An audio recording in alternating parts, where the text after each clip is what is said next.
They called him Caligula, the little boots, who grew up in the shadow of soldiers, adored by the Roman people, and hailed as the shining hope of an empire drowning in corruption.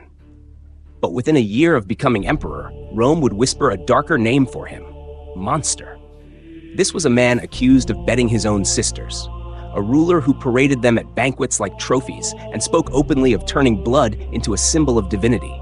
To the Romans, incest was unthinkable, an act that defiled the family and spat on the gods. But to Caligula, perhaps it was something else: a weapon, a strategy. So which was it? Was Caligula's incest the sign of a mind collapsing into madness, or was it a deliberate, calculated act of power?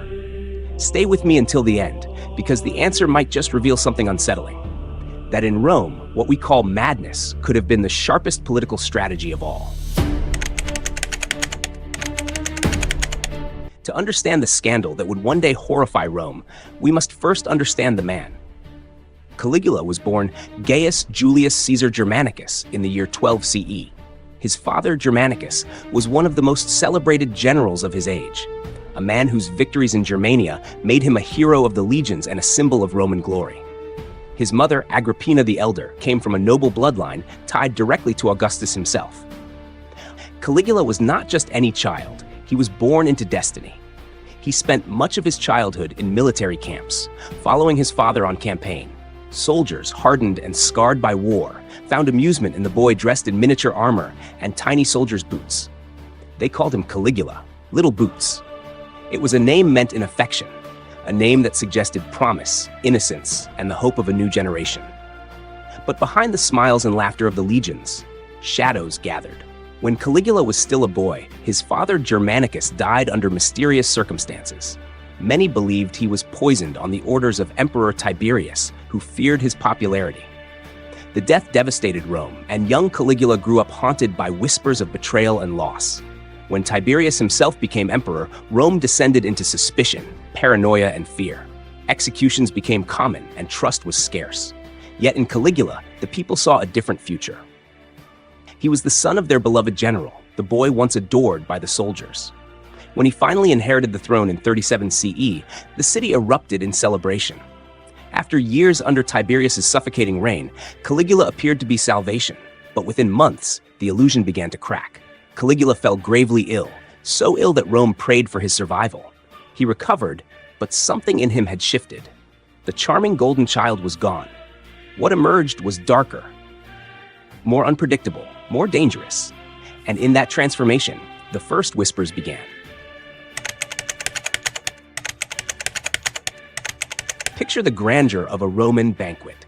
Gold goblets, the scent of roasted meats filling the air, senators and generals reclining on couches as musicians strummed in the background. All eyes turned when the emperor entered. But Caligula never walked in alone. He arrived flanked by his sisters, Drusilla, Agrippina the Younger, and Julia Livilla. It wasn't just their presence that stunned the room. It was where he seated them, beside him in places reserved not for sisters, but for wives.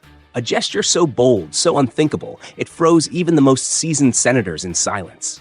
Whispers began to spread. Caligula was not simply close with his sisters. He was sleeping with them, not secretly in dark chambers, but flaunting it in the open. At festivals, he paraded them before the crowds as though they were queens, divine partners in a god-king's court. The rumors grew darker still. That Drusilla, his favorite, was more than a sister. She was treated as his wife.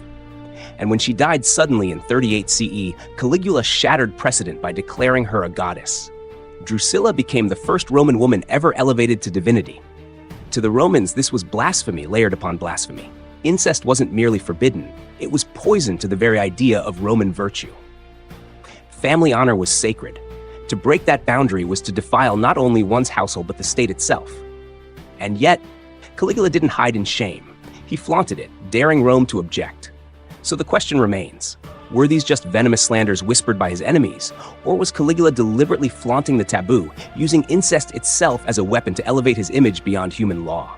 And if so, to what end?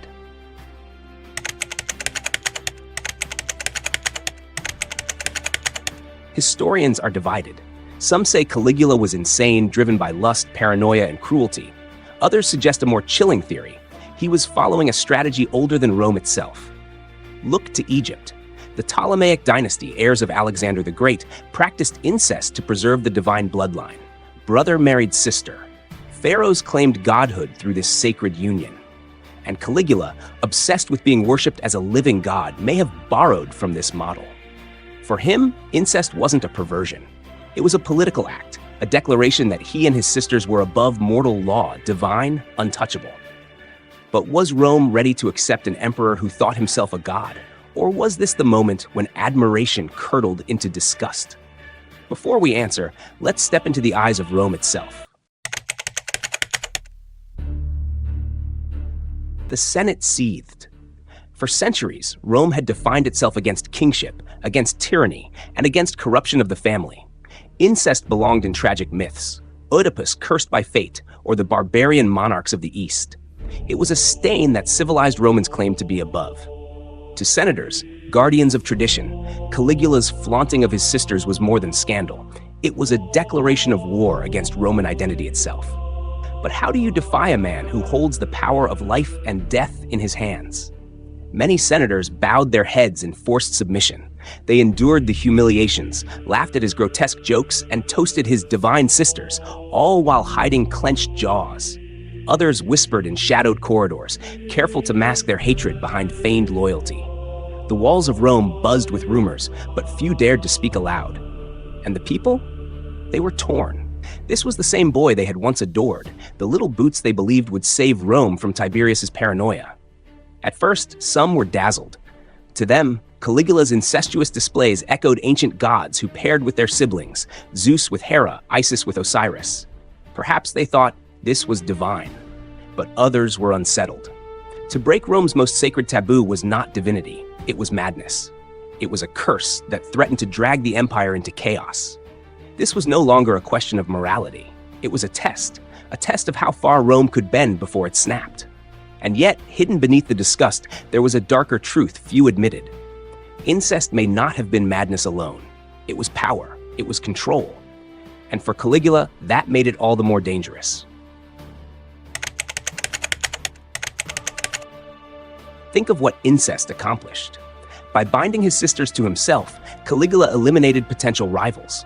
His sisters were of imperial blood, each capable of birthing heirs who might one day challenge him. By keeping them close, by making them his consorts, he ensured their loyalty and reduced their threat. It also sent a message. Only Caligula could rewrite Rome's moral code. Only Caligula could stand above law, tradition, and religion. Fear became his weapon. If he could violate the most sacred taboo and still stand as emperor, what else could he not do? The incest scandal wasn't just about desire. It was about power. The kind of power that forces everyone to look away while their world is being reshaped. But power built on fear is fragile. And as Caligula's paranoia grew, the cracks began to show. Before we unravel his downfall, a quick pause. If you're fascinated by the hidden scandals of history, the betrayals, the madness, the mysteries that shaped empires, make sure to like this video and subscribe to the channel. It helps us bring more dark stories from the past straight to you. And trust me, what's coming next in Caligula's story is the kind of downfall you won't want to miss. The women who once embodied his power now became tools of suspicion. Agrippina the Younger and Julia Livilla, once paraded as symbols of his divine dynasty, were suddenly cast out, accused of plotting against him. Exiled, stripped of influence, they became living reminders that even family was not safe from Caligula's paranoia. Drusilla, his beloved, was already gone, enshrined as a goddess, her absence leaving a void Caligula tried to fill with cruelty and fear. But the incestuous web he spun had not secured loyalty. It had poisoned it. His sisters were no longer allies. The Senate, humiliated and mocked, loathed him. The Praetorian Guard, once his shield, grew weary of his games. And the people of Rome, who had once cheered the boy in little boots, now laughed in whispers, calling him mad, cursed, unfit to rule. By defying Rome's most sacred traditions, incest, sacrilege, the claim of godhood, Caligula had cut himself off from every form of support. He did not stand above Rome, he stood alone against it. What had begun as a shocking display of divine authority had curdled into isolation. And isolation, in the deadly politics of Rome, was fatal. On a cold January day in 41 CE, Caligula entered the underground corridors of the Palatine Hill after watching a performance. There, waiting in the shadows, stood members of the Praetorian Guard. Knives flashed. The emperor who once declared himself a god fell to the floor, stabbed more than 30 times. Not a single ally lifted a hand to save him. So was this collapse inevitable from the moment he crossed Rome's taboos?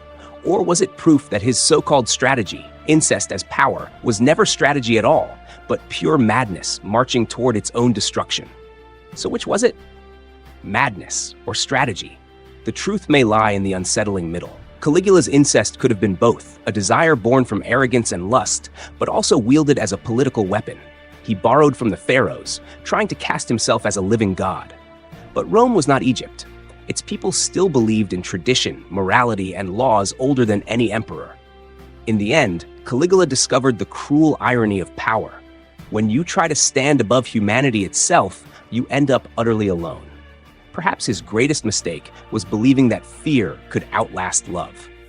And so, the man who once enchanted Rome as Little Boots was cut down by his own guards, stabbed 30 times, leaving behind a legacy so shocking that even today we still ask, was Caligula's incest the symptom of a madman, or the strategy of an emperor who dared to challenge the very soul of Rome? If you enjoyed this deep dive into Caligula's scandalous reign, don't let history's darkest stories slip past you. Hit the like button, subscribe to the channel, and turn on the bell so you never miss a tale of mystery, murder, and betrayal from the shadows of history. And when you're ready for your next descent into the past, click on the video on your screen now. We'll see you there.